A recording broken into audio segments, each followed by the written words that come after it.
Hello, and welcome to Rengar 101. I don't know where I'm going with this. Cue the intro.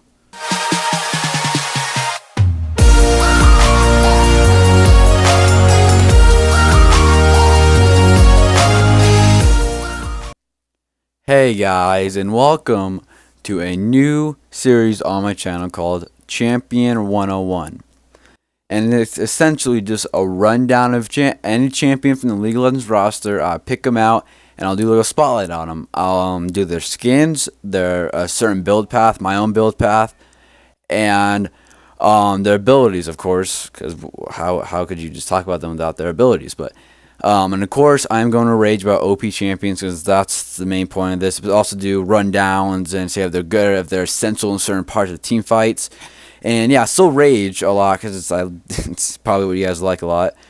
But I know this is done before. Like, for example, Magna Carpus Fly. He does actual champion spotlight, but I want to do a little different version of him and actually do a rundown instead of raging. But yeah, I hope you guys enjoy. And starting off this champion spotlight, we'll start with the skins. And he has two skins. He has his Headhunter skin, which I personally use. Okay, it's kind of like a predator, and you're a cat. You're a cat predator. I mean, who doesn't want that? Who doesn't want to be a cat predator? Anyway, on to his next skin. Let's go with the Night Hunter skin.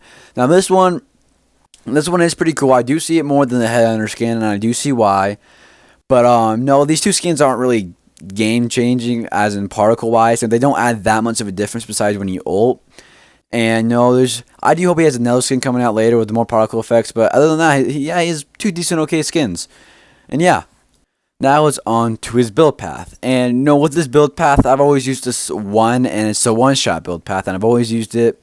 And that's just me. I've always used it. And if you don't want to, then you can just skip this part of the video. But anyway, what you're going to do is rush the Stalker's Blade because you're a jungler, and that's the first time you're ever going to need or get. And then, after you rush that, you want to start building it into the Yumi's Ghost Blade. You basically want to start rushing that too. So those are two main priority items. And after that, you want to get the Ionian Boots for the cooldown reduction. And that's basically the standard part of the build right now. That's what you're going to get really fast. Next, you want to build into a machine and then get the Trinity Force for that extra damage. And the Sheen, when you proc ability and then get the auto attack in, it's a great combo with the Sheen and his Q. It's a great combo. And next you want to get into the rapid fire cannon for that crit. If you're going for the one shot build, you're going to need that crit and attack speed. And the last item you want to get is going to be the Infinity Edge. Now you can switch the Infinity Edge and the rapid fire cannon if you want, but no, that's just me. I do rapid fire then Infinity Edge.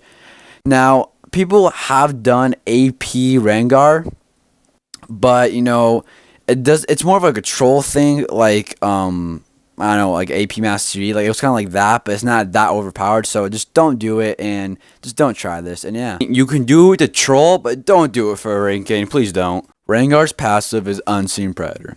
While on the brush or stealth, Rengar will leap at the target when using his basic attack. Rengar builds 1 point ferocity with each ability he uses on an enemy. When reaching 5 points of ferocity, Rengar's next ability will become empowered, granting it a bonus effect. So basically, the point of this passive is that when he's in a brush, he'll be able to leap a certain range onto an enemy, and when he hits 5 ferocity, he'll be able to empower his Q, W, E, whatever you want to empower. But basically, when I see this ability, I just think of leaping because it's just so much fun to do. Whee! One more time. Whee! Yay! Alright, now that's where we get to the real shit. So we get to Rengar's Q. Savagery. Basically, I'm not going to go over the whole thing because it's kind of a long explanation, but I can go over it shortly. When you press his Q, it gives you a little empowered effect to do bonus attack damage. But, if you have it full ferocity, if you use ferocity on it, it's when the real kicker comes in, alright? It deals 100% of Rengar's attack damage, and it deals an extra 120% of Rengar's attack damage, plus an extra 150 if you have it at level 5 maxed out.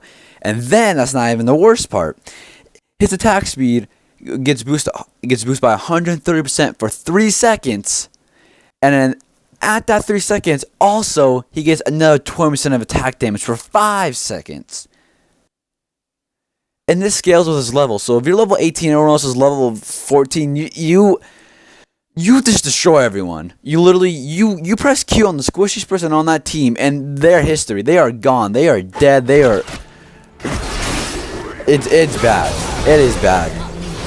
Rengar OP. And if you want to throw insult to fucking injury, then you just put Thunderlords on, because Thunderlords with your empowered Q, it just skyrockets that shit. Like, honestly, you just destroy everyone you see.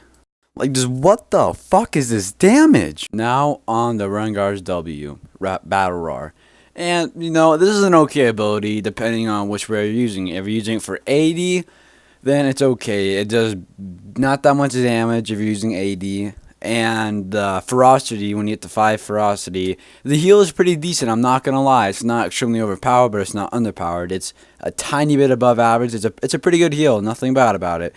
The real shit is when you get to your ability power, because that is when I'm talking about the troll part. This is literally AP Rengar is based off this one thing right here, and holy shit is it overpowered. Okay, let's get into it. So you start with 50 when you first get the ability, and it'll scale to 170 damage when you max it out. Add 80% of your ability power to that, okay? And your magic resist and armor increases by 50% for each enemy hit by this W. So, let's break that down real quick. Alright, let's just add that up real quick, okay? So this is 80% of your ability power, alright? So 0.8, and let's say you have 890 ability power, alright? And this is without Ferocity either. This is just your normal W.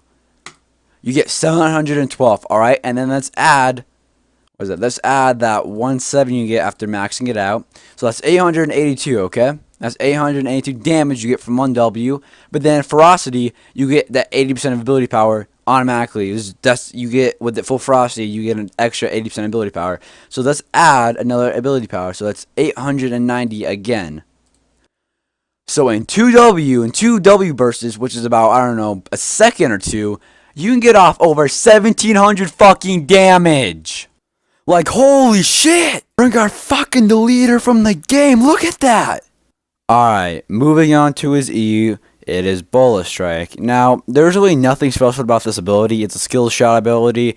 If you land it, it slows them for 2.5 seconds and diminishes over time. And if you land it with Ferocity fully charged, it will root them for 1.75 seconds. Now, the damage does scale with your AD. It does 70% of your bonus attack damage. So I mean, it's nothing really overpowered. The root is not that bad. Honestly, this ability is not the best, not the worst. It's a good ability. That's all there is to it. And yeah, moving on. Now on to Rengar's ultimate, his R. Now this is the ability that makes every ADC want to fucking kill themselves, but that is besides the point. Anyway, let's get into it. It is called Thrill of the Hunt, and when Rengar activates this, it makes him stealth up to 7 seconds, and he gains 50% more movement speed. Now, this ability I have two problems, okay? Two problems. For one, when you get hit while trying to activate this ultimate, it will delay for 3 seconds. Now, that might not seem like a long time, but those are the longest 3 seconds of your fucking life. Alright, it is so annoying thinking you're about to get away, and all of a sudden, some little red buff goes off on you, and you're sitting there like a helpless duck for 3 seconds. It is just the most annoying thing in the world. And number 2 is that when you activate this ability, it makes your screen glow red, okay? So, like, the worst thing is that when you're about to go invisible, you die, so the screen still turns red, and it's like, good job, you fucked up. It is the most annoying thing ever. Like, look, you're about to go, and nope. It's just like, God damn it, fuck. Oh my god. Son of a bitch. Now, is Rengar OP? Sorta. He's like one of those champions that's in between OP and just borderline trash. Okay, I shouldn't say that, but what's it called? He's good early game. He does a great ganking and everything, and he's honestly not that hard to counter. Just get vision down like a pink ward or a trinket, and just CC him. Get some crowd control on him, and you should be able to deal with them easily. Now, he can be a pester, and He's just one of the champions, like, it's kind of hard to balance because of his kit, but he's not super overpowered. Yes, he's a bully, but he's one of those bullies you can handle. So do I think he's overpowered? Final verdict, tiny bit yes. Alright guys, thanks for watching, and this took me a lot of time to edit, so I really hope you guys enjoyed it. And no, I ain't trying to copy other YouTubers when it comes to champion spotlights and stuff. So I hope you guys can find this at least a little bit more different than theirs. And another thing, that AP Rengar footage was from Night Blue, so go subscribe to his channel. Don't want to get a copyright or anything. Awesome YouTuber, go get him. But yeah, I hope you guys enjoyed, and thank you for watching.